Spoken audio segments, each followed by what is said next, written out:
let's cook chicken with no fat, then deglaze the pan.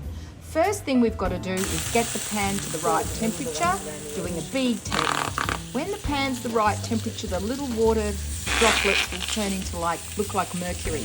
Add your chicken, one piece at a time. It will stick, but leave it, because as it browns, it will release from the pan. Don't try and turn it.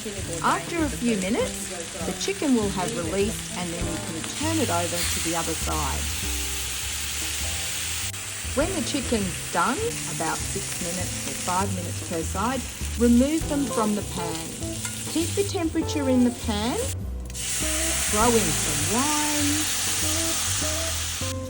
We added some chicken stock and remove all the bits from the bottom, stirring as you go. Add some mustard and add a little bit of butter if you want the sauce nice and glossy.